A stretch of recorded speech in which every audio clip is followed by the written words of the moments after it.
नमस्कार। आज हम एक ऐसी कहानी की गहराई में उतर रहे हैं जो दोस्ती, लालच और इंसानियत की परतें उधेड़ कर रख देती है। कहानी है लालच का जाल, अमरता और धोखा। हमारे पास इसका एक पूरा सारांश है। ये कहानी है चार दोस्तों की।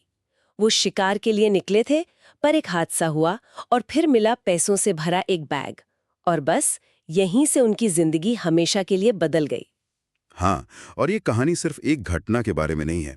ये दिखाती है कि कैसे एक अप्रत्याशित चीज, मतलब पैसा, लोगों के अंदर का लालच, डर और नैतिक पतन को बाहर ला सकता है। बिल्कुल।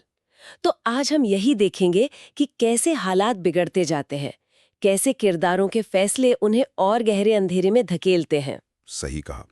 इसमें दिलचस्प ये है कि कैसे पैसा दोस्ती पर, नैतिकता पर, यहाँ तक कि इंसानियत पर हावी हो जाता है।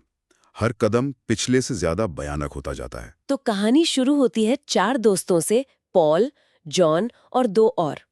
शिकार पर जा रहे हैं। रास्ते में गाड़ी एक घायल लड़की से टकरा जाती है। और उसकी मौत हो जाती है। और जैसे ही उन्हें पता चलता है कि उसके पास नोटों से भरा बैग है, कहानी का असली इम्तिहान शुरू होता है। हाँ, खासकर पॉल जो शायद सबसे ज्यादा लालची है, उसकी नजरें तुरंत पैसों पर टिक जाती है। जॉन थोड़ा हिचकिचाता है। वो कहता है पुलिस के पास चलते हैं, लेकिन पॉल वो फौरन डराता है क्या कहकर डराता है? कि पुलिस पैसे भी रख लेगी और उन्हें ही हत्या के केस में फंसा देगी। और वो डर वो काम कर जाता है। मतलब बाकी दोस्त भी डर और शायद थोड़े लालच में पॉल का साथ दे देते हैं। हाँ बिल्कुल। यहीं से वो पहला गलत फैसला लेते हैं। उन्होंने लाश और वो बैग अपनी कार में रख लिया। और तभी तभी क्या? एक पुलिस वाला आ जाता है और वो उसी लड़की को ढूंढ रहा होता है। ओहो, मतलब मुसीबत और बढ़ गई। बहुत ज्यादा। पॉल इतना घबरा जाता है कि वो उस पुलिस वाले को गोली मार देता है। क्या? गोली मार देता है? मतलब अब ये सिर्फ एक्सीडेंट छुपाना नहीं रहा। नहीं, अब वो हत्यारे बन चुके हैं। एक झटके में वो पुलिस वाले की लाश वहीं छोड़ते हैं और कैबिन की तरफ निकल जाते हैं। कैबिन पहुंचकर माहौल कैसा होता होगा? तनाव। बहुत ज्यादा। जॉन बहुत परेशान है, अपराध बोध से भरा हुआ। बाकी दोस्त लाशें दफनाने के लिए गड्ढा खोद रहे हैं और पॉल वो पैसे गिन रहा है। पैसे गिन रहा है।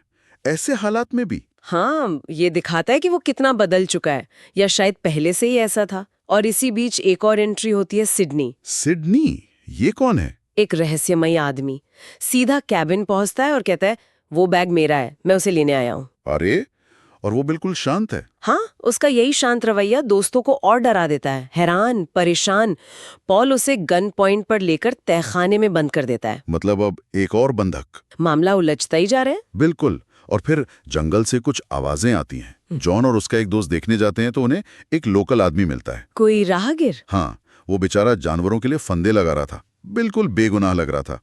लेकिन पॉल क्या कहता है? पॉल जोर देता है कि उसे मारना होगा, क्योंकि उसने उन्हें देख लिया है। वो गवाह बन सकता है। नहीं, एक और बेगुनाह। हाँ, जॉन का दोस्त जो पहले ही डरावा और अपराध भूत से भरा था, ना चाहते हुए भी पॉल के दबाव में उस आदमी को गोली मार देता है। ओह, वो तो सदमे में चला गया होगा। बिल्कुल, वो टूट जाता है। और यहीं पर कहानी और भी ज्यादा डार्क हो जाती है।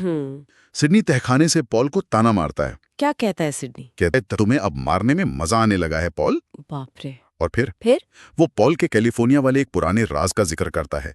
एक ब्लैकमेल करने वाली लड़की की हत्या का राज, जिसके उसने टुकड़े कर दिए थे। क्या? ये बात सुन के बाकी दोस्तों का क्या रिएक्शन होता होगा? वो चौंक जाते हैं। बिल्कुल सन। अब उन्हें पता चलता है कि पॉल सिर्फ लालची या गुस्सैल नहीं, वो एक पुराना ठंडा हत्यारा है। अब तो उनके बीच भरोसा बिल्कुल खत्म हो गया होगा। हाँ, फूट पड़ जाती है। जॉन का दोस्त पॉल पर हमला कर देता है। पॉल उसे बुरी तरह पीटता है। तो फिर क्या होता है? आखिर में जॉन और दूसरा दोस्त मिलकर पॉल को बेहोश कर देते हैं और उसे सिडनी के साथ ही तहखाने में बंद कर देते हैं। और पैसों का क्या करते हैं? वो फैसला करते हैं कि पैसों को जंगल में कहीं छिपा देंगे। शायद उन्हें लग रहा है कि यही पैसा सारी मुसीबत की जड़ है। लेकिन तहखाने में सिडनी है, वो चुप तो नहीं बैठेगा। बिल्कुल नहीं। वो पॉल को भड़काता है, कहता है तेरे दोस्त तुझे धोखा दे रहे हैं, वो पैसे लेकर भाग जाएंगे। और पॉल मान लेता है। हाँ, गुस्से और शक में वो तहखाने से भाग निकलता है, सीधा जॉन पर हमला करता है। फिर लड़ाई होती है। हाँ, लेकिन जॉन का दोस्त पॉल को गोली मार देता है। उन्हें लगता है पॉल मर गया। लगता है मतलब मरा नहीं। हाँ, ये एक और ट्विस्ट है। पॉल सिर्फ घायल होता है, उधर जॉन पैसे एक खोखले पेड़ में छिपा देता है। और कहानी में और भी परतें हैं, है ना, धोखे की। बिल्कुल। इसी बीच जॉन का दोस्त जॉन को बताता है कि उसका जॉन की पत्नी के साथ अफेयर है। क्या कह रहे हैं, एक और धोखा, वो भी दोस्त से? हाँ, जॉन गुस्से में है पर उसे मारता नहीं। शायद वो इतना टूट चुका है या कुछ और सोच रहा है। और उधर तहखाने में क्या चल रहा है? सिडनी का क्या हुआ? उसे भी तो गोली लगी थी। हाँ, जॉन के दोस्त ने उसे चुप कराने के लिए गोली मारी थी, लेकिन सिडनी अचानक आंखें खोल देता है। वो मरा नहीं था। क्या सिडनी भी जिंदा है? मतलब पॉल भी जिंदा, सिडनी भी जिंदा? हाँ, और जंगल में जॉन का दोस्त पॉल को पैसों वाले पेड़ के पास ले जाता है। तभी पीछे से घायल पॉल आता है और जॉन के दोस्त को गोली मार देता है। ओह, तो अब जॉन का दोस्त भी गया? हाँ, लेकिन मरने से ठीक पहले वो पॉल के पीछे किसको खड़ा देखता है? सिडनी को, जिंदा। बिल्कुल। वो हैरान रह जाता है। पॉल कंफ्यूजन में उसे फिर गोली मारता है। अब सिर्फ पॉल और जॉन बचे हैं और सिडनी। और यहीं सिडनी का असली राज खुलता है। हाँ, सिडनी मरे हुए दोस्त के शरीर से इंजेक्शन से खून निकालता है और फिर बताता है कि वो एक वैम्पायर है। वैम्पायर मतलब ये सब? हाँ, वो कहता है कि इंसान पैसों के लिए कुत्तों की तरह लड़ते हैं, जैसे जानवर खाने के लिए। ये सब उसकी एक परीक्षा थी, एक खेल। ये तो कहानी को बिल्कुल ही पलट देता है। अब ये सिर्फ लालच की कहानी नहीं रही। नहीं, अब इसमें एक अलौकिक मोड़ आ गया है। सिडनी का वैम्पायर होना ये एक तरह से इंसानी लालच की पिशाची प्रकृति का प्रतीक भी हो सकता है। तो आखिर में क्या होता है पॉल और जॉन का? वो आमने सामने होते हैं।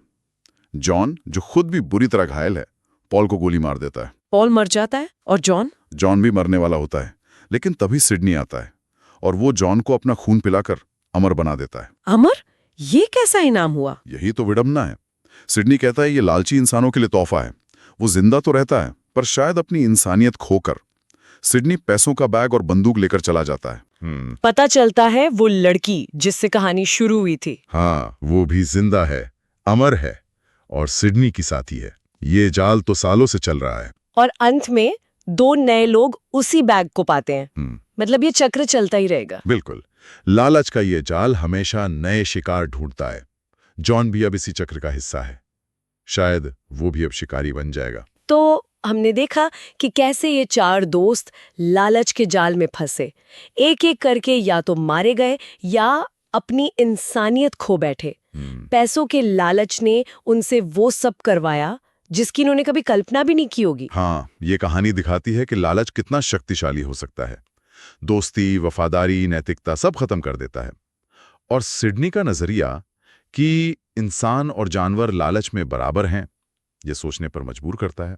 तो सवाल ये उठता है कि क्या ये सिर्फ पैसों का लालच था, या हालात ने उन्हें ऐसा बना दिया, या फिर सिडनी जैसी बाहरी ताकतें जिम्मेदार थीं? शायद ये सब मिला जुला था। अंदर का लालच और डर, बाहर के हालात और सिडनी जैसा कोई उत्प्रेरक, ये सब मिलकर इंसान को उस ढलान पर ले जाते हैं जहां से वापसी मुमकिन नहीं लगती। जॉन का आखिर में फंस जाना दिखाता है कि शायद कोई भी पूरी तरह सुरक्षित नहीं है। ये कहानी वाकई सोचने पर मजबूर करती है कि हम ऐसी स्थिति में क्या करते हैं। बिल्कुल। ये सिर्फ एक कहानी नहीं, ये नैतिक दुविधाओं का एक आईना है। इंसान की कीमत क्या है, वो उसे बचाने के लिए क्या दांव पर लगा सकता है। और अंत में एक सवाल सबके लिए छोड़ जाते हैं, क्या अमरता सच में कोई वरदान है अगर उसकी कीमत अपनी आत्मा, अपनी इंसानियत हो? या फिर जैसा कहानी इशारा करती है, लालच का यह जाल हमेशा नए शिकार ढूंढता रहेगा, इंसानों को परखता रहेगा और उन्हें उनकी कमजोरियों से रूबरू कराता रहेगा।